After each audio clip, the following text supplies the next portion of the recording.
part of a special issue on network liminalities. Network liminalities and distributed subjectivities. And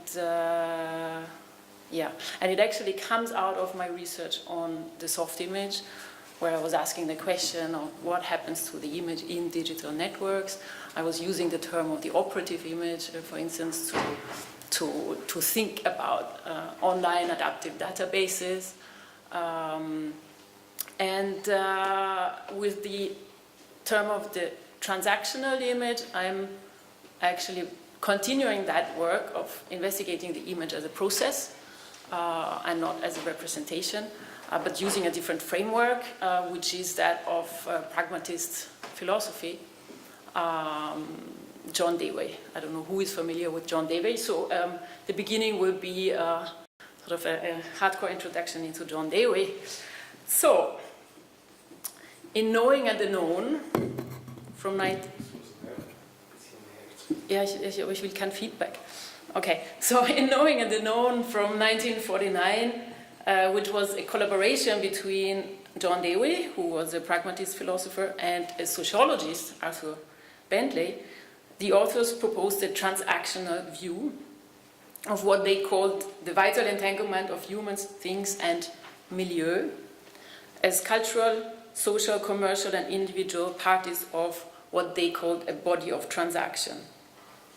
They argued, and I quote, "Without this togetherness of human and non-human partakers, we could not even stay alive, to say nothing of accomplishing anything," unquote. Although developed in 1949, that is 20 years before the first email message was ever sent over the ARPANET, the transactional view, with its insistence on the transactional nature of human life, somatic, individual, and social, as a continuous process of exchange with human and non-human partakers, allows us to understand the post-human condition of the image and of the human in a new light. And I'm not the first one to use process philosophy for making sense of what we can call digital culture. Some of you may know the work of Adrian Mackenzie, wirelessness, and he used Frederick Jameson's radical empiricism. And I think it was a convincing appropriation. So what I propose is that we rethink the status of the image in digital networks as part and party of a continuous process of mutual data exchanges between human and non-human partakers in a complex interplay of sensors, antennas, software, hardware, data, and users. I propose applying the term image transaction to this particular form of relationality and agency that the image acquires in digital networks, and the term transactional ensemble to the entirety of operation taking place there. And now, third term, the term intra-image to the transaction between the representational image, that is the image that we see on screen, that is still sort of presented to us in a certain mode of representation, and the algorithmic or off-screen function of the image, with the former acting as a lure for the latter. Okay, so now let's go a little bit deeper into the transactional view as it was proposed by Dewey and Bentley. What they actually did is that they drew a picture of a triadic evolution of scientific inquiry. So it was something that, we have to move away from somewhere and we have to get somewhere.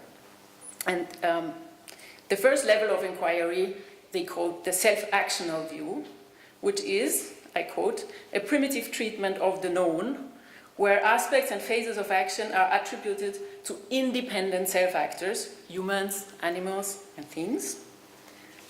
The second level of inquiry is the interactional view, where aspects and phases of action are attributed to independently interacting elements or relations. So everything, like we could say, everything that is still within the paradigm of interactive art or interaction or human-computer interaction is still in the second mode following Dewey and Bentley. The third level of inquiry sees human and non-human actors engaged in a common system of transaction. In the interactional view, the various objects, I'm also leaving away the quote-unquote, okay, but I'm quoting. In the interactional view, the various objects inquired into enter as if adequately named and known prior to the start of inquiry. Whereas, in the transactional view, the knowns and the named are taken as phases of a common process instead of being viewed as separate components and examined in the form of interactions. Okay, and what is also important, so this book is actually jointly written, but some parts are written together and some chapters are actually only written by Dewey. But what they also do is explaining or sort of emphasizing their use of inter and trans. So for them, inter is used to note in-betweenness and trans is used to denote mutuality and reciprocality.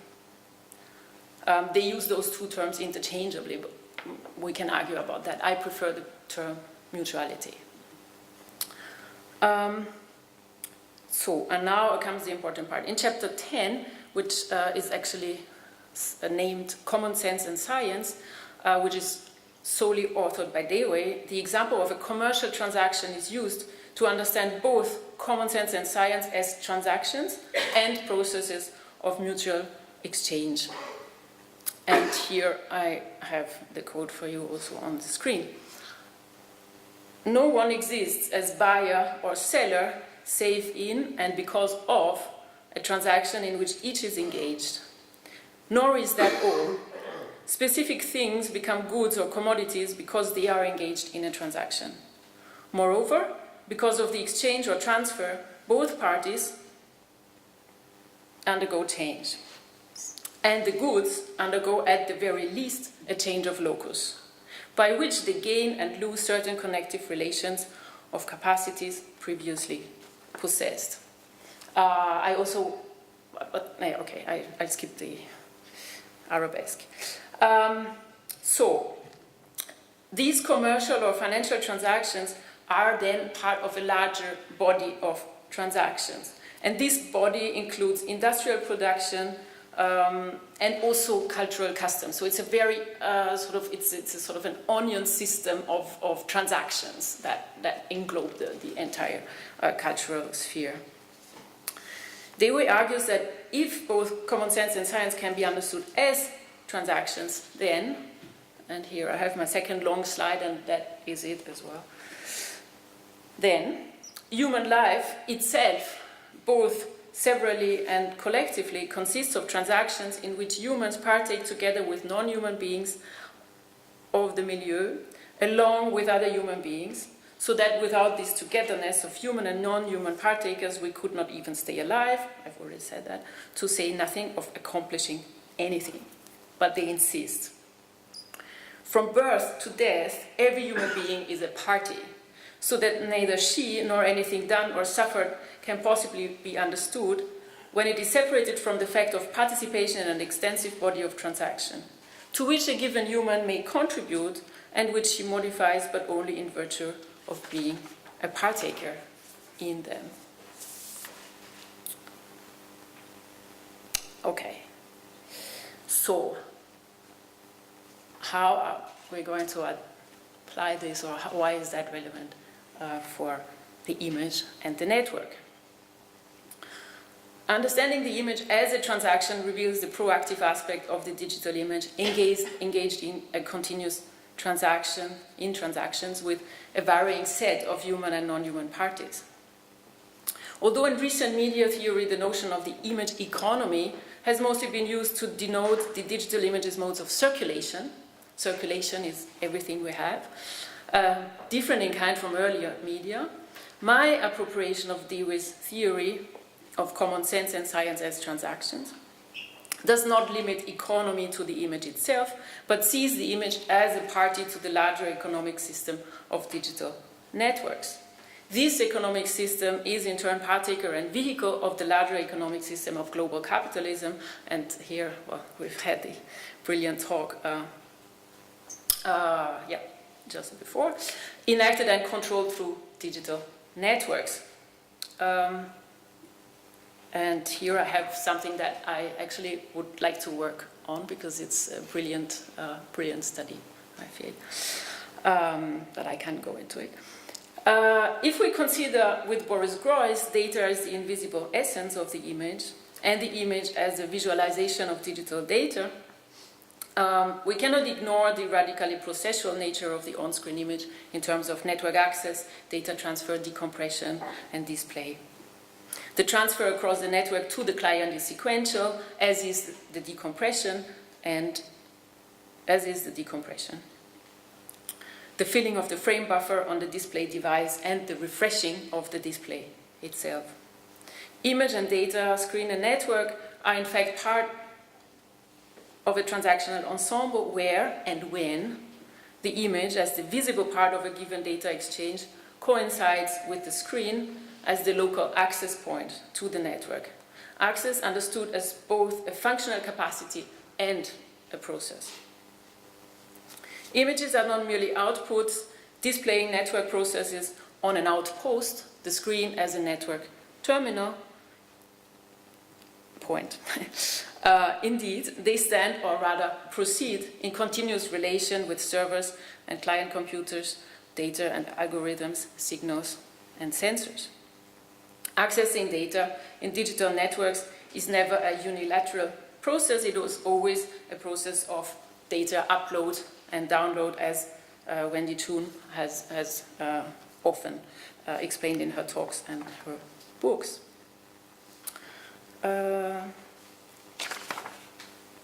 Okay. How am I with time? I'm just thinking of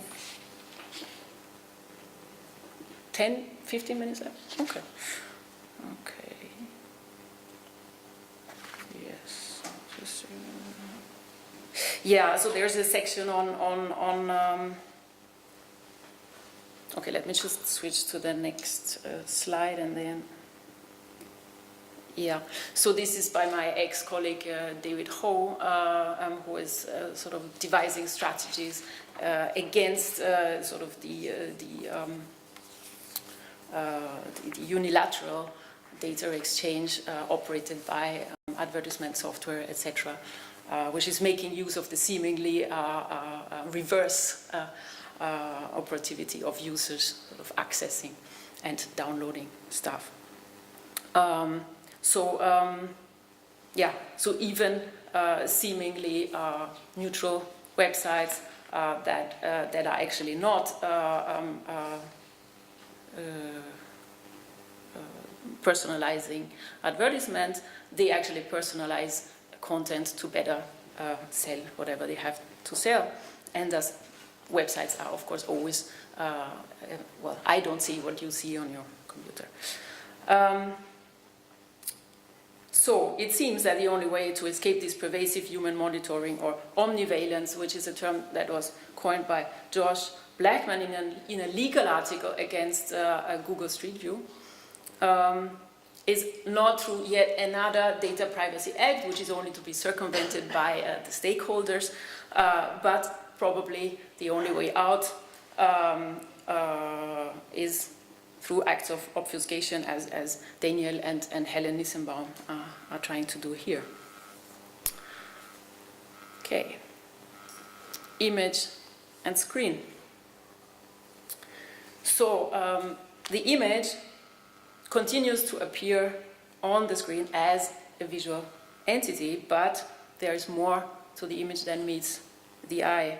On the experiential level of the user interface, which is typically a screen, doesn't have to be, the photographic paradigm of the image, meaning the integration of vision and representation through linear perspective, remains intact, but it has been supplemented by a new algorithmic paradigm, the integration of the image with software. And these two paradigms seem to function in perfect synergy, as I had argued in my book soft image, and now I'm quoting myself, which I actually enjoy. Right? So I'm already sitting on a self-quote. While the photographic paradigm is augmented with hitherto unprecedented possibilities of multivision, television, navigability, and real-time adaptivity, the algorithmic paradigm has evolved in order to operate in continuity with the first, unquote. And of course, I mean, some years have passed since the publication of this book, and things are not that easy. What I'm arguing now is that what has happened is actually a reversal. So it is the photographic paradigm that is operating to support the algorithmic paradigm, and this supportive role of the image is hidden.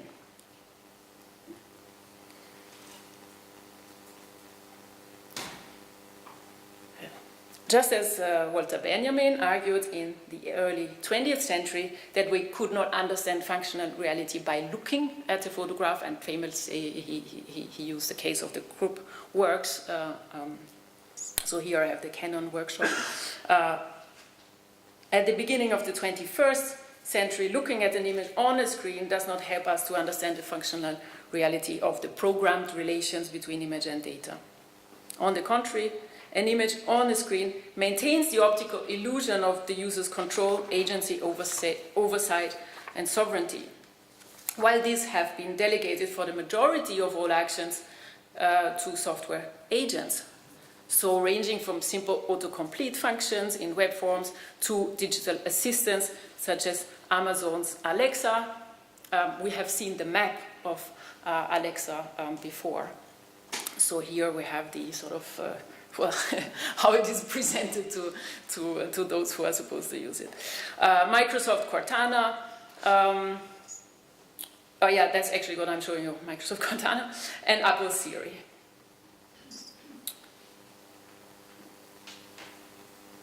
Yes.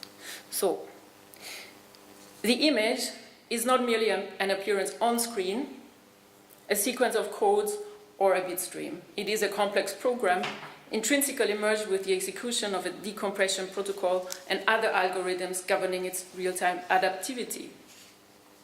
Its appearance is not just the visual output of a computational operation, but rather the visual excess of that operation, an excess or a supplement generated solely for the human user. So, the transactional image allows the user to experience human-computer interactions while a continuous stream of computer-computer transactions takes place, mostly beneath the notice of the common user without any programming skills. Put differently, human-computer interactions are only the tip of the iceberg, an iceberg of invisible computer-computer transactions between sensors, processors, software, database, etc., etc., etc. So to visualize this, there is this sort of standard model of the open systems interconnection model, which shows 7 layers, and the user is actually only accessing layer 7 and layer 6, with all the other layers sort of being operating in the background. Yeah, I like this diagram because it labels layer 7, the application layer, as a window to the end user. Okay, the image as a lure. Again, it is not that the digital image has split into two, kind of a schizophrenic image, one passive, continuing the age-old role of resemblance and representation, and the other one active or transactional, the one visible, the other one invisible. The functional distinctions between resemblance and transactions are so tightly intertwined that it is quite impossible to separate them.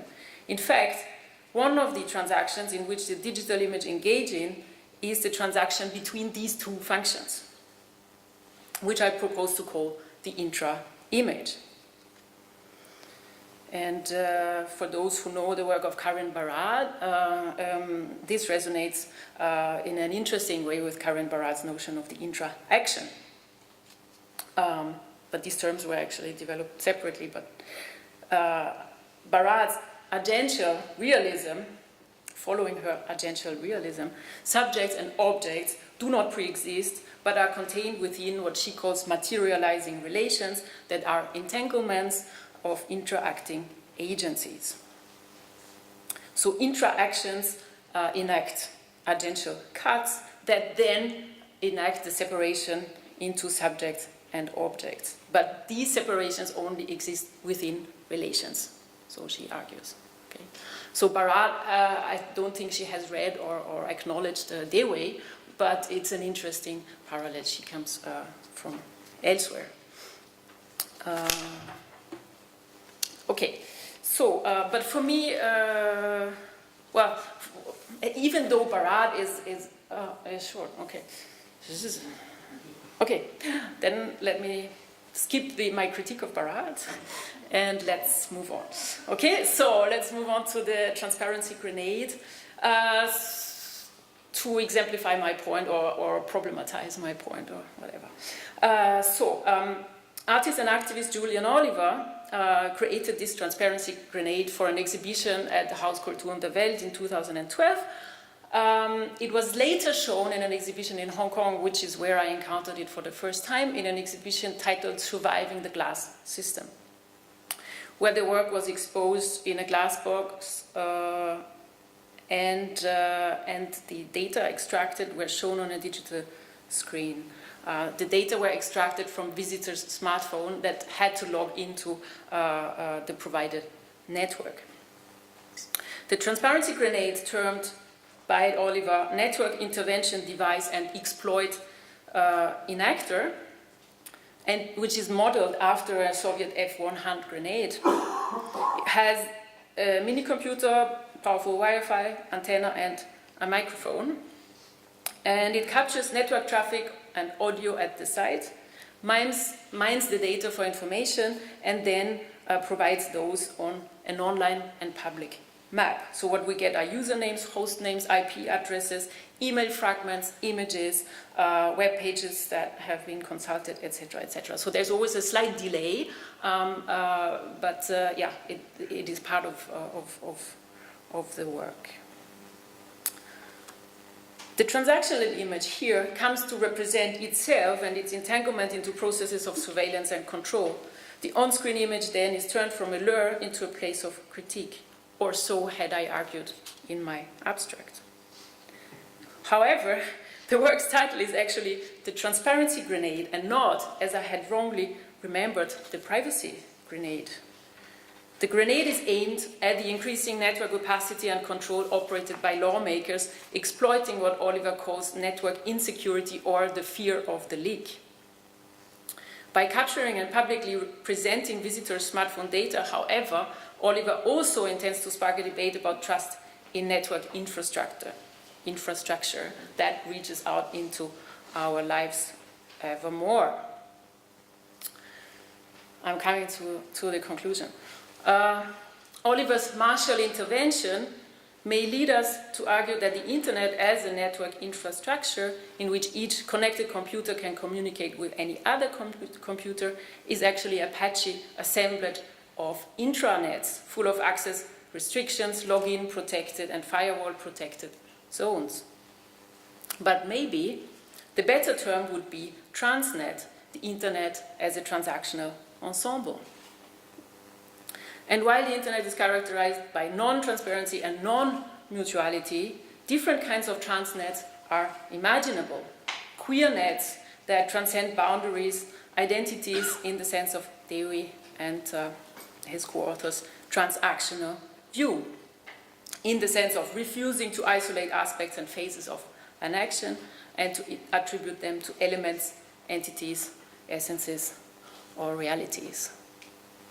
Thank you.